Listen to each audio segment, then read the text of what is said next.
Rabbil alamin wassalatu wassalamu ala asrofil anbiya wal mursalin wa ala alihi wa sahbihi ajma'in. Qala Allah ta'ala fil Qur'anil Karim, a'udzu billahi minasyaitonir rajim. Bismillahirrahmanirrahim. Innalladzina amanu wa amilus sholihati kanat lahum jannatul firdausi nuzula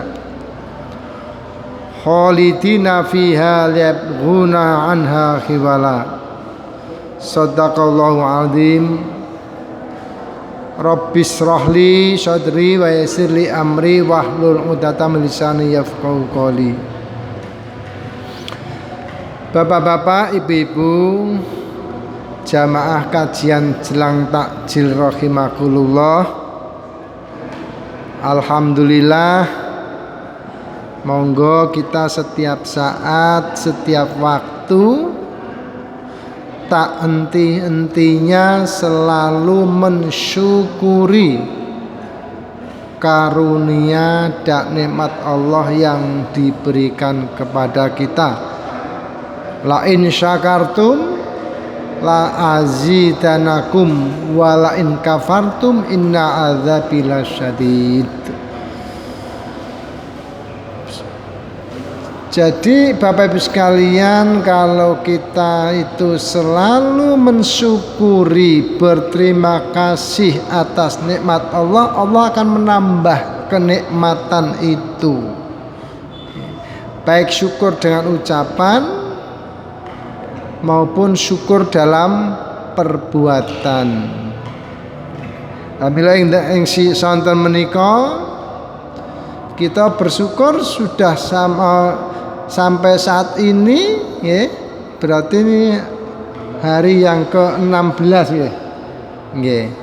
Jadi kita syukur, oh alhamdulillah Allah masih memberi usia sampai tanggal 16 Ramadan. Nah, Bapak Ibu sekalian, dengan syukur itu apa yang harus kita laksanakan? Gitu. Kita, harapan kita, selalu istiqomah dalam beribadah. Napa niki kita harus kami sampaikan? Ternyata Bapak Ibu sekalian, sudah menjadi rahasia umum kebiasaan kita. Kalau sudah di akhir Ramadan mulai pertengahan, di mana saja ini, baik di masjid, di musola atau di jamaah-jamaah yang lain, termasuk jamaah kajian ahad, kajian sore jelang takjil, itu sudah mulai sedikit demi sedikit mulai berkurang. Nah, kalau yang demikian namanya tidak istiqomah. Masalahnya tahu Bapak Ibu sekalian, kalau kita ini istiqomah itu artinya secara konsisten. Secara konsisten, dan kita terus ada semangat melaksanakan kebaikan itu tanpa berubah. Nah, kenyataannya kita mudah-mudahan kita termasuk orang-orang yang istiqomah, mudah-mudahan, karena sampai saat ini kita masih bisa mengikuti gitu. Berarti yang tidak ikut ini yang tidak termasuk kategori istiqomah itu. Nah, Milo, mengapa ini kami sampaikan? Supaya kita dengan istiqomah ini, oh kalau gitu kita harus bertahan ya sampai akhir, paling tidak kan gitu. Paling tidak, gitu. Nah, Bapak Ibu sekalian, jadi orang istiqomah itu adalah napa nggih? Kukuh dalam pendirian. Pokoknya aku harus berusaha semaksimal mungkin dalam bulan Ramadan ini selalu aktif mengikuti kegiatan-kegiatan, di antaranya kajian jelang takjil. Dan konsisten dalam tindakan. Jadi kalau paling contoh itu mau istiqomah sing gampang. kita kukuh ingin mendirikan setiap hari kita ingin sholat berjamaah 5 waktu. Itu sudah merupakan komitmen, keinginan, ya, keinginan dalam hati kita. Nah, keinginan itu harus kita laksanakan konsisten, ya, dalam tindakan.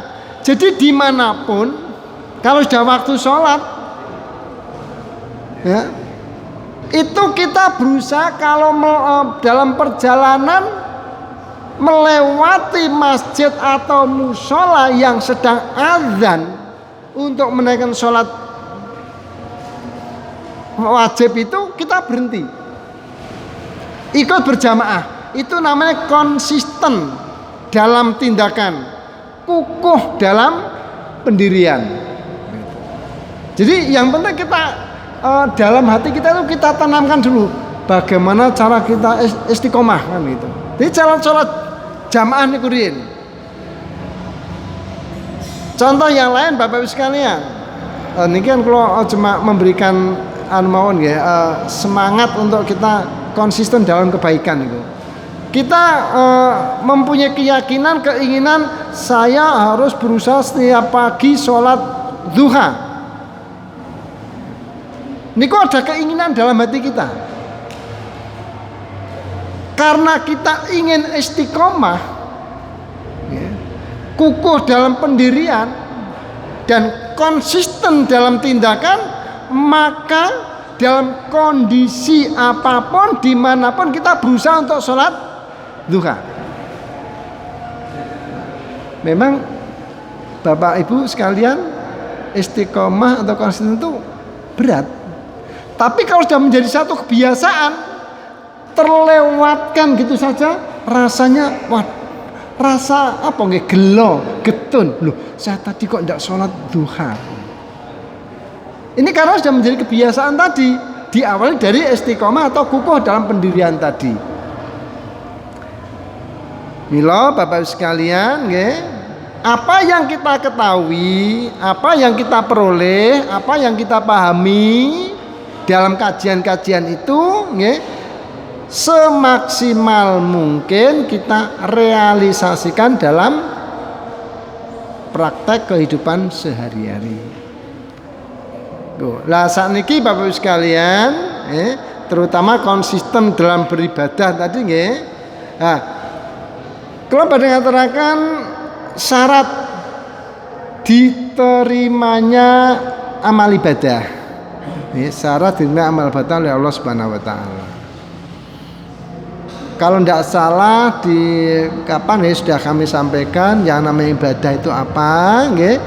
Jadi kalau kita artikan secara letternya kan ibadah kan tunduk dan patuh sepenuhnya kepada Allah. Tunduk dan patuh sepenuhnya kepada Allah. Gitu. Kalau kita implementasi dalam rumah tangga, nggih, seorang pembantu apapun yang diperintahkan majikannya segera dilaksanakan. Itu bentuk konkret dalam kehidupan sehari-hari. Majikannya nyuruh apa? Suruh beli minyak, cepat, ya. Suruh nyuci, laksanakan. Itu bentuk, jadi kalau diartikan letternya bentuk pengabdian apa? Asisten rumah tangga kepada majikannya. Nah, sekarang kita ini bukan lagi pembantu, tapi sebagai hamba Allah, maka kita berusaha untuk tunduk dan patuh sepenuhnya kepada Allah untuk melaksanakan perintah-perintahnya dan menjauhi larangan-larangannya. Jadi kalau kita artikan ibadah kullu jami'in ma yuhibbullah wa yardo, seluruh segala aktivitas kita, perbuatan kita, yang mendapat ridho dari Allah Subhanahu wa taala. Itu termasuk ibadah. Sekarang ngeten Bapak sekalian. Di pagi hari kita mau bekerja. Nggih, pekerjaannya apapun nggih, entah ada yang di kantor, ada yang dagang, ada yang tani, ada yang nelayan nggih. Bismillah, kami mau kerja karena Allah, mencari ridha Allah. Maka apapun aktivitas kita dari awal sampai pulang lagi, ya, selama dalam pekerjaan itu tidak melakukan hal-hal yang sifatnya maksiat, dosa, maka seluruhnya termasuk ibadah. Maka rezeki yang kita peroleh pada saat itu mudah-mudahan rezeki yang halalan thayyibah. Karena kita awali dari niat semata-mata karena Allah. Sudahkah kita kalau mau bekerja itu kita gantungkan, kita serahkan kepada Allah? Rasanya kalau sudah menjadi kebiasaan tuh kita jarang ya niat untuk semacam itu gitu. Padahal kalau kita niati lillahi ta'ala, semua termasuk ibadah. Maka Bapak-Bapak sekalian, ibu-ibu yang setiap hari beraktivitas di dalam rumah tangga, dari pagi sampai sore, sampai bangun tidur, sampai mau tidur lagi, bahkan sampai tidur selama 24 jam, itu akan bernilai ibadah kalau kita niatkan karena Allah Subhanahu wa taala. Makanya ibu-ibu sekalian, kalau mau masak ya ndak usah ngomel-ngomel gitu loh. Kadang kalau ngomel-ngomel karo anake, karo bapake, ngerti pekerjaan ini bapake meneng wae, bapake gur HP-nan totok kan gitu. Itu akhirnya kan efek dari ucapan-ucapan itu kan menimbulkan keikhlasan dalam berbuat, tadi nilai ibadahnya kan kurang. Padahal kalau kita niatkan bismillah karena Allah, sudah semuanya akan berjalan dengan baik dan akan mendapat pahala dari Allah Subhanahu wa taala. Itu. Maka Bapak Ibu sekalian, dari istilah inilah maka coba kita yang dikatakan 24 jam dikatakan ibadah itu memang kalau kita semata-mata kita niatkan kepada Allah Subhanahu wa taala. Dan pada saat kita menjelang tidur pun ya, kita kan serah diri pada Allah ya. Bismika Allahumma ahya wa bismika amut. Dengan asma Engkau ya Allah aku hidup, dan dengan asma pula aku mati. Jadi orang tidur itu padahal mati sementara. Itu ya. Mengapa sementara? Karena setelah itu bangun lagi gitu. Kan orang hidup itu, orang tidur itu kan istilahnya dia itu tidak dikenai beban apapun. Mati sementara tadi, maka kita serahkan pada Allah, itu termasuk ibadah itu. Maka kalau mau kita tidur, jangan lupa berdoa kepada Allah Subhanahu wa taala itu, supaya dalam tidur kita itu dapat tidur yang baik, yang dapat pahala dari Allah Subhanahu wa taala. Maka pernah kami sampaikan kan, kita kalau mau tidur itu ada sunnah-sunnah yang Rasul sampaikan, di antaranya berdoa, kemudian tempat tidur dikipas-kipas, dibersihkan, barangkali ada kotoran-kotoran kan gitu, di antaranya itu. Lah kemudian tidur miring, miring menghadap kepala ke utara, menghadap ke barat. Itu sunah-sunah kan. Kalau kita ngitung sunah itu kan termasuk ibadah itu. Nah ini, maka Bapak sekalian, itulah yang namanya kita berusaha untuk melaksanakan ibadah yang tadi secara umum tadi. Maka kita syaratkan pertama apa? Syarat diterimanya ibadah kita oleh Allah Subhanahu wa taala adalah iman. Tanpa iman, tanpa percaya kepada Allah, maka seluruh ibadah kita tidak akan diterima oleh Allah Subhanahu wa taala. Itu. Makanya dasari dulu saya katakan ya, iman itu apa kan gitu nggih. Maka di Bapak sekalian, iman itu modal utama ini. Islam dan iman modal utama dalam rangka ibadah kita diterima oleh Allah Subhanahu wa taala. Maka Allah pun berfirman dalam surat Al-Kahfi ayat 18. A'udzubillahi minasyaitonirrajim.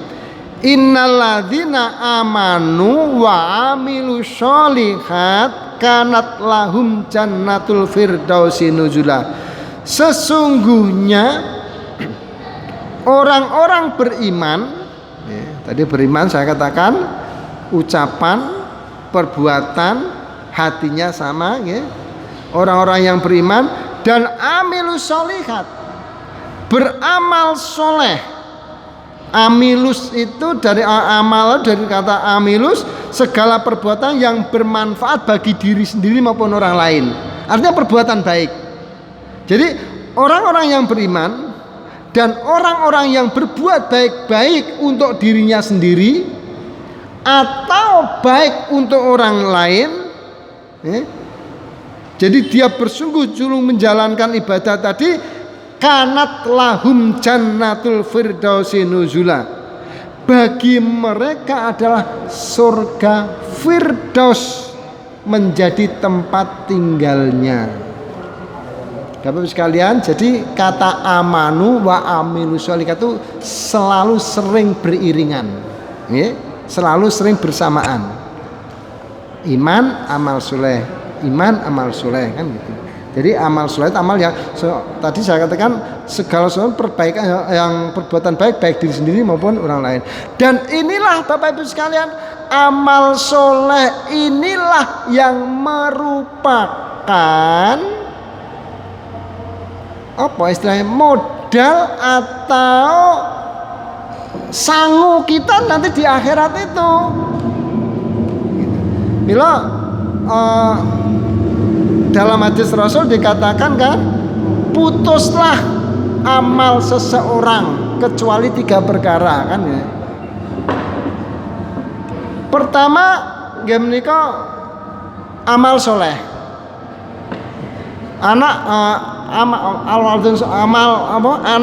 Amal soleh itu amal yang terbaik perbuatan tadi. Jadi sholat kita, zakat kita, sedekah kita itu merupakan amal kita untuk akhirat.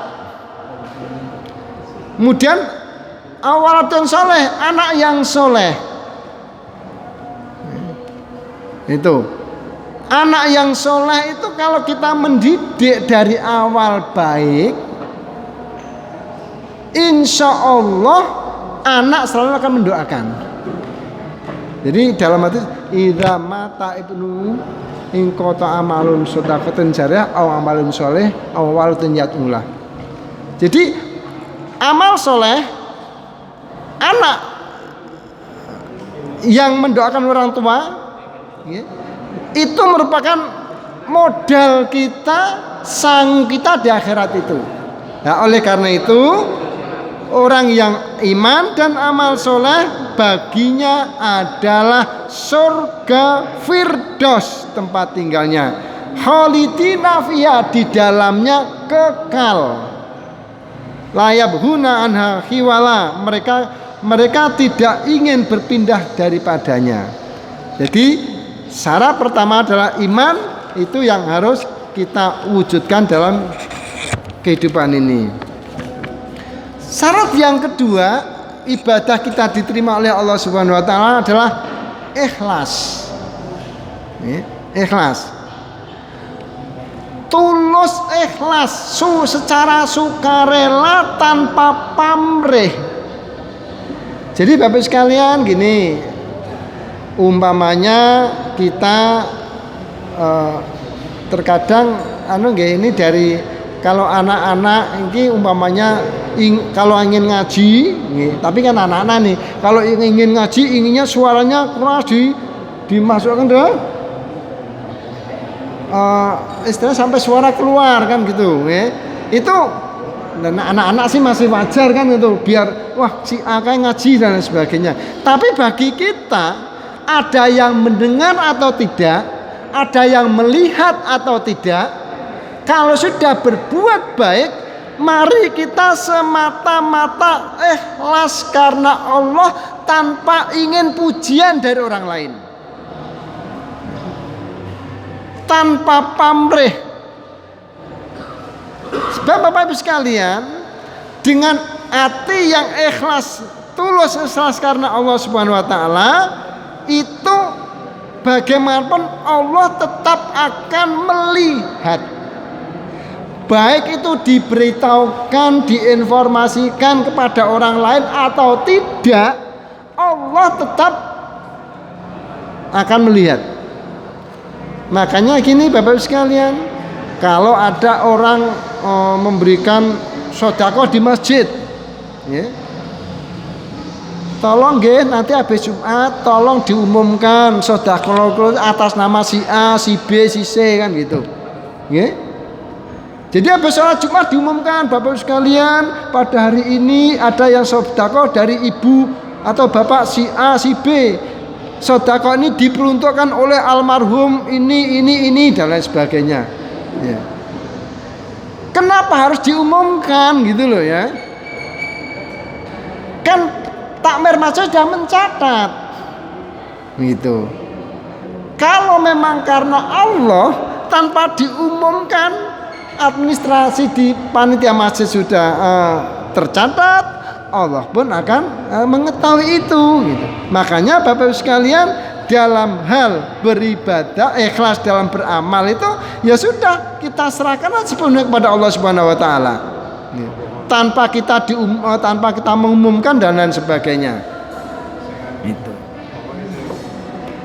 Nah, oleh karena itu kalau kita itu sudah dalam arti ikhlas dalam amal ini, ya sudah. Kalau kita gambarkan ya, orang yang buat hajat, ya, buang hajat besar sama kecil, sudah kalau setelah itu kemana ndak dipikirkan lagi.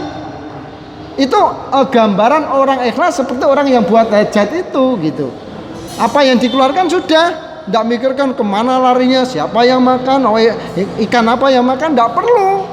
Sudah lah, kita pun juga demikian dalam ibadah ini, ya, harapan kita sudahlah semata-mata karena Allah. Allah akan melihat gitu. Hati kita itu Allah yang mengetahui apa yang terdetik dalam hati kita.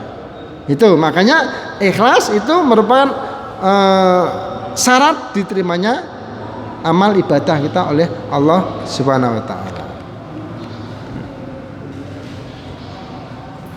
Allah berfirman di dalam Quran surat Al-Zumar, A'udzubillahi minasyaitonirrajim, Az-Zumar ayat 2, Inna anzalna ilaikal kitaba bil haqq fa'budillahi mukhlishan lahuddin. Sesungguhnya anzalna ilaika, telah kami turunkan kepadamu Muhammad Alkitab Quran bil haq, dengan benar. Fa'budullah, maka berserahlah diri kepada Allah, mengabdilah kepada Allah, mukhlishan lahuddin, dengan memurnikan ketaatan kepadanya. Jadi murni semata-mata karena Allah, bukan karena yang lain. Gitu. Kalau sudah karena yang lain tadi bisa dikatakan ya riya diantaranya gitu. Terus Allah juga berfirman di dalam surat Al-Bayyinah, mungkin sering kita baca, sering kita dengar juga, bahwa ayat 5, wa ma umiru illa liya'budullaha mukhlishina lahuddin.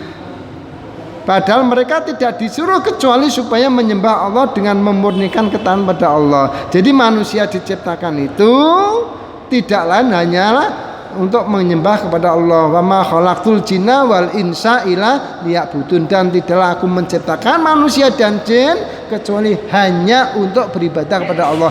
Seandainya manusia telah diciptakan untuk tidak beribadah kepada Allah, Allah tidak akan rugi. Ya? Semua manusia yang ada ini kafir semua, Allah tidak rugi. Semua mukmin semua, mukhlis semua, muhsin semua, Allah tidak untung. Jadi untung dan rugi itu kembali kepada diri kita masing-masing. Ya? Jadi bagi Allah itu tidak ada pengaruh. Ya? Gitu. Makanya Allah hanya menyediakan saja orang yang beramal baik, berbuat baik, ya, istiqomah dalam beribadah, disediakan surga. Tapi orang yang hidupnya penuh dengan kemaksiatan, penuh dengan dosa, dan penuh dengan kesombongan dan lain sebagainya, Allah menyediakan neraka. Hidup ini pilihan Bapak Ibu sekalian. Kita mau pilih yang mana? Kalau pilih surga, mari kita selalu berbuat baik. Kalau kita kepengen neraka, ya sudah silakan. Di kelompok-kelompok orang yang judi, minum minuman keras dan lain sebagainya, silakan. Hidup itu pilihan, tergantung kita mau milih yang mana. Makanya kalau kita milih yang perbuatan yang tidak baik, dosa dan sebagainya, kalau nanti di neraka ya jangan menyesal kan gitu. Kita sudah diinformasikan, ya, dia diberitahukan kan gitu. Makanya dengan ini Bapak sekalian, saat kita diinformasikan semacam ini, ya, tapi tidak dihiraukan, tidak diratakan, tapi saat meninggal, saat nanti mau ditempatkan neraka, ingin hidup kembali, akan beribadah sepenuhnya. Inginnya begitu, itu keinginan kita. Tapi Allah sudah menjadikan putusan seperti itu, ya sudah, kita tidak bisa apa-apa lagi. Ya. Terus yang syarat yang ketiga adalah mengikuti tuntunan yang dibawa oleh Rasulullah SAW. Bapak Ibu sekalian, Rasul datang membawa risalah, membawa ajaran, membawa tuntunan, baik di dalam Al-Quran maupun Al-Hadis. Maka apapun yang kita laksanakan, manakala semuanya kita rujukannya, kembalinya kepada Al-Quran dan Sunnah, insya Allah seluruh amal perbaikan kita, seluruh ibadah kita diterima oleh Allah Subhanahu wa ta'ala. Rasul bersabda, man amila amalan laisa alai amruna fahuwa raddun. Barang siapa berbuat suatu amalan dan amalan itu bukan dari tuntunanku, bukan dari ajaranku, fahuwa raddun, maka perbuatan yang dilakukan tadi tertolak. Bapak Ibu sekalian, makanya cobalah dengan mengkaji, ini namanya sebenarnya kita itu tadarus, jadi yang namanya tadarus Al-Quran itu kita bedakan antara tadarus dengan qiraah. Kalau qiraah itu yang kita baca ini, tapi kalau tadarus itu ya membaca Al-Quran dan memahami serta memahami isi-isinya, itu tadarus. Kita termasuk tadarus Al-Quran di sini. Nah, oleh karena itu Bapak sekalian, dalam kita tadarus ini, cobalah kira-kira amal-amalan atau perbuatan-perbuatan yang kita lakukan ini itu oleh Rasul dituntunkan enggak sih gitu. Ada sebuah hadis yang disebutkan Rasul, man ata arafan fa sa'alu sai'an fa saddaqahu falayubal arba'ina sholatu arba'ina yauman.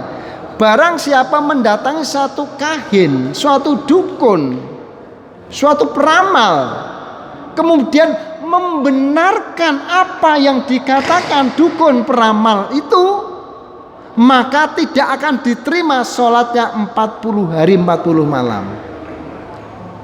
Bapak Ibu sekalian, di Banjarnegara baru saja kejadian, orang 12 dibunuh oleh dukun yang katanya bisa menggandakan uang, dan itu masih dipercayai kan. Hari gini masih ada orang yang semacam itu gitu loh, ya. Jadi ngasih 100 juta akan menjadi 5 miliar. Nah, di sinilah Bapak sekalian, monggo sekali lagi, keyakinan-keyakinan yang semacam itulah coba kita betul-betul kita perhatikan, jangan sampai kita mengikuti hal yang semacam. Demikian Bapak sekalian, mudah-mudahan bermanfaat. Matur nuwun, wassalamualaikum warahmatullahi wabarakatuh.